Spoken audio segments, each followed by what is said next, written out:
Ito yung nakita ng maintenance. So dinugtong natin dito around 08:30 hour temporarily put a out of service signage. So, bakit pa tayo maglagay ng time tsaka yung signage? Para dun sa yung mga action taken na ginawa natin, nakalagay no kung anong oras natin na ginawa. Ayan mga idol, so welcome back po dito no sa ating YouTube channel at the same time dito po sa ating Facebook page. So dito mga idol, gawan lang po natin ng sample po no ng report, itong comment ng ating isang ka-59. So basahin lang po natin yung comment niya no. Anyway, shout out po muna dito no kay 59 at Arnie Life Vlog 8911. Sabi po niya no, "Hi Lods, pagawa sana ako ng sample damaged property elevator dahil nag-backflow ang tubig sa trains." So itong trains na sinasabi ni 59 mga idol, ito yung alulod no. So malamang imagine na lang po natin no na yung elevator nila siguro may katabi or sa taas nito merong alulod. Kaya nag-backflow na yung tubig, nagkaroon ng water leak. So, gawa daw po no ng sobrang lakas ng ulan. Sana mapansin. Thank you. So, thank you po no kay Arnie Life Vlog. So, dito mga idol, na-imagine ko dito yung post ni 59 no, yung elevator no na may water leak, so nag-backflow yung tubig. So, possible daw na nag-cause ito ng malfunction ng elevator. Pero of course, mga idol, tayo po ay hindi naman tayo mga technician, so huwag tayo na mag-predict na yun ang pinaka-cause niya or dahilan. So ang gawin lang po natin dito is information report lamang. I-inform lamang natin yung management no or yung facilities natin or yung officer natin kung meron tayong officer sa pwesto or kung single post man yan, gawan lang po natin ng information report. Huwag natin nilagay doon no na yung na-determine natin na possible cause ng malfunction ng elevator is yung tubig or yung nag-backflow na tubig no. So report lang yung gagawin natin. Bahala na po yung magsiservice nitong elevator no, yung gagawa na mag-determine kung ano ba yung possible cause ng malfunction ng elevator. Pero bago po natin gawin yan mga idol no, lagi nating tandaan na yung pag-graph or paggawa ng report is nandun lagi yung 6 element, which is yung 5W and 1H. So ano-ano ba yon? Ito po yung what no, kung ano ba yung nangyari. Ito po yung when, kung kailan, yung oras po no at date kung kailan ito nangyari, dapat meron po yan. Tapos yung where, kung saan ba nangyari no, yung location, dapat naka-specify po doon. Tapos yung who, yung sino-sino ba yung mga involved person, so yung mga tao po ito mga idol no. At yung why, so ano ba yung nangyari, bakit malfunction yung elevator. At yun pong panghuli no, yung how, kung paano ba nangyari yung insidente. So ito yung mga 6 element na nakapaloob dapat doon sa report natin. So yung gawin natin na report ngayon, handwritten lamang mga idol para talagang actual po no yung gagawin natin. Bago po tayo mag-umpisa sa pag-graph ng report mga idol, kung bago ka pa lamang dito sa ating YouTube channel, so ito po yung channel natin no, yung legit na channel natin, Team Informative. So capital letter po lahat yan. Pero kung sa Facebook mo pa ito napanood, ito yung bagong Facebook page natin mga idol no. Ito lamang po yung legit natin na Facebook page. Wala na pong iba. So baka may panood kayo na ibang video dyan, ibang Facebook page na gumagawa. Hindi po legit yan. Ito lamang yung legit no, itong security guard files. So ito yung legit na Facebook page natin. Bago lamang po ito. So kung nasa YouTube ka ngayon, bisitahin mo po itong Facebook page natin mga idol. At please follow din po no. At kung nasa Facebook page ka naman ngayon, bisitahin mo po yung YouTube channel natin, yung Team Informative, capital letter po lahat yan. Napakarami po natin mga sample na ginawa ng report doon. So baka nandun yung hinahanap mo. Dapat gumamit tayo ng black ballpen no? Huwag yung blue or pula.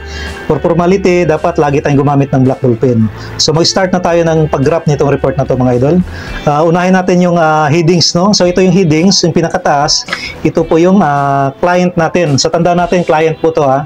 Halimbawa, yung pangalan ng client natin is Philippines Security Practitioner, yung company. So ito yun. At isunod naman natin dito yung pangalan halimbawa ng security agency natin is CHAD Informative Security Detachment. So ito kunyari yung agency natin no.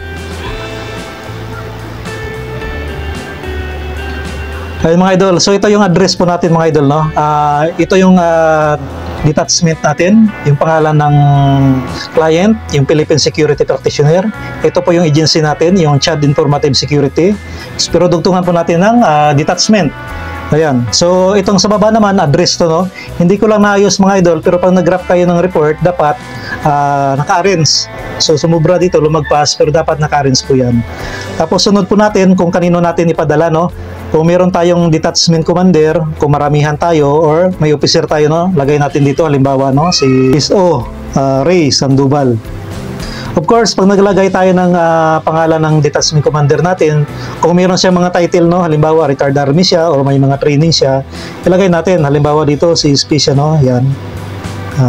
Marami siyang training, si SMS, or retire siya, no, na PE or Philippine Army. So, pero lagay natin yan, retire. Yan.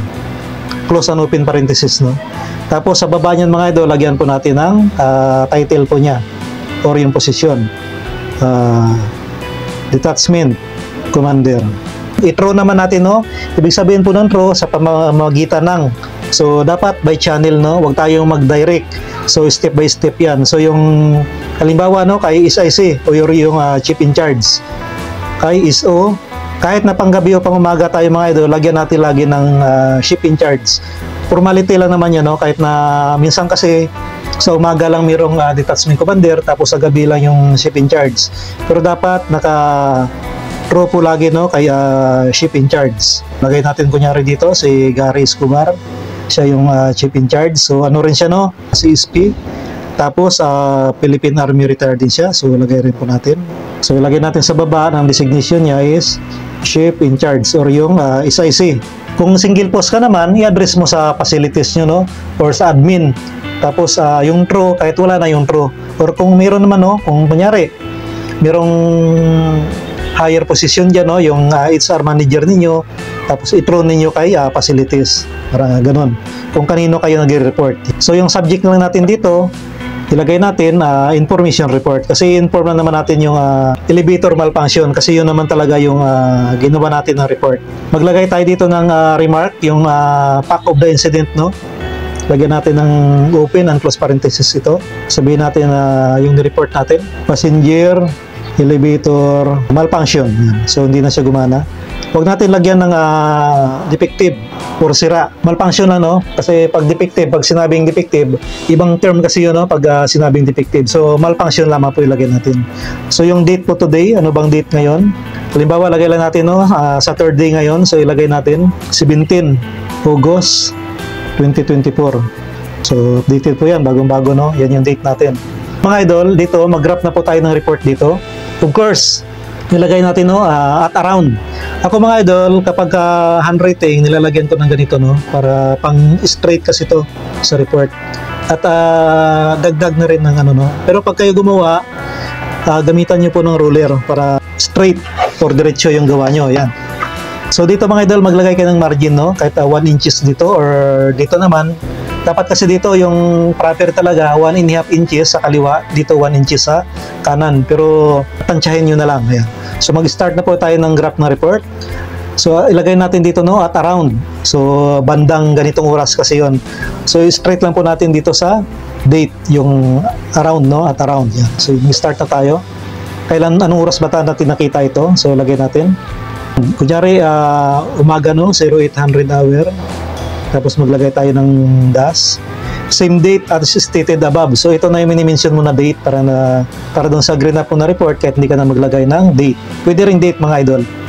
Same date as stated above. So kung ano daw yung nakalagay sa taas na date, same lang dito, no? While the undersign. So pag sinabing while the undersign, tayo to, no, yung nakapirma sa baba. So simplihan lang natin yung report natin mga idol, no? Yung mga term dito na gagamitin natin, huwag natin masyadong laliman. Simple lang dapat. Para yung malalim na report na gagawin natin, doon natin yun sa mga serious na report gagawin, no? Para meron tayo palaging, kumbaga, pang-alas na ginagawang report. Huwag natin ibuo sa isang report lang yung mga nalalaman natin na term sa paggawa ng report. So, nilagay natin dito mga idol, at around 0800 hour, same date as stated above. while the undersigned, so tayo to, no, conducted routine to mga idol, no, monitoring here in the ground floor lobby area. Ayan. I notice, so kama lang to, I notice the service lift. So ito yung elevator. Sa ibang term kasi mga idol, yung elevator ay ibig sabihin yan, lift, service lift yan, no. So sanay kasi tayo na ginagamit natin elevator. Tapos mag-close and open parenthesis tayo kung anong number ng elevator. So kunyari PE1, no, passenger elevator 1, para yung nagbasa ng report natin, alam agad, no, ma-determine agad niya kung saan ba yung tinutukoy mo na elevator. So malfunction po ito, no. So dapat diretso yung paggawa niyo ng report, no, straight, hindi katulad nitong ano lang naman natin to, no, sample. So sinabi natin dito, I notice the service lift PE number 1. So ito yung location ng elevator, malfunction and got stuck. So got stuck to, no, huminto. Immediately inform to CCTV operator SG Marlon Santos via handheld radio for building maintenance assistance. So kaya natin in-inform para ma-inform din doon sa building maintenance. So step by step po yan. So andito na yung win natin, no. Yung what kasi natin dito, ito na yung information report, passenger elevator malfunction. So yung win natin dito, ito na yung date tsaka yung time. So yung who naman natin dito, ito na yung CCTV operator. Tapos mamaya lagyan pa natin ng pangalan ng building maintenance para yung mga involved person sa who. Ayan. So ituloy natin mga idol. Ayun mga idol, so nilagyan natin dito, no. Afterwards, upon building maintenance, Mr. Michael Romeo. So ito na mga idol, dagdag natin sa who yung pangalan ng building maintenance. Conducted checking the service lift. He found a water leak on the floor. So sa may sahig daw, no, may water leak.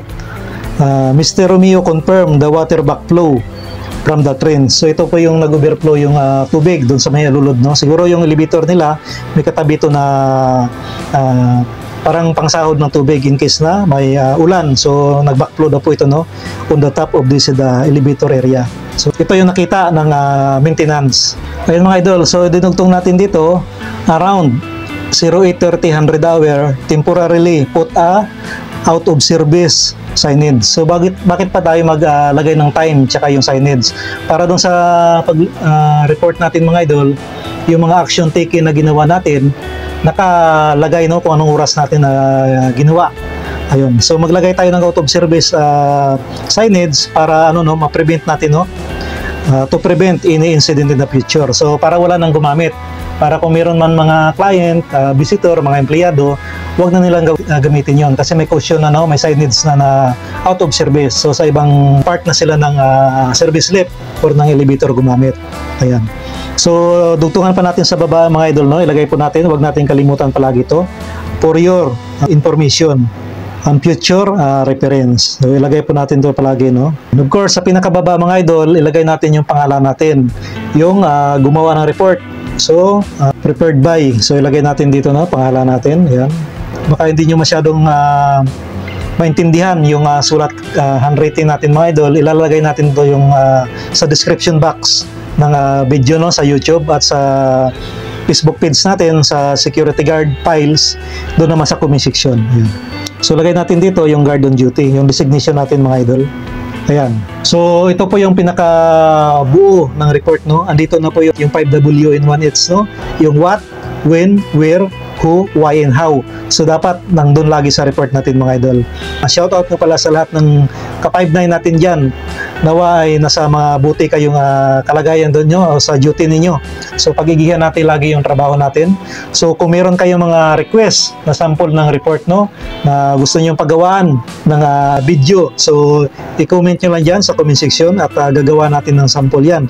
At of course, wag natin kalimutan, no, na i-subscribe itong YouTube channel natin, Team Informative, at yung bago nating Facebook page. So nag-iisa lamang yun, no, yung security guard files. So bisitahin din po natin mga idol kung nasa YouTube kayo. Bisitahin natin yung page natin at i-support po natin, no, i-follow po natin. Ayan, so that's all for today's video mga idol. See you in our next video.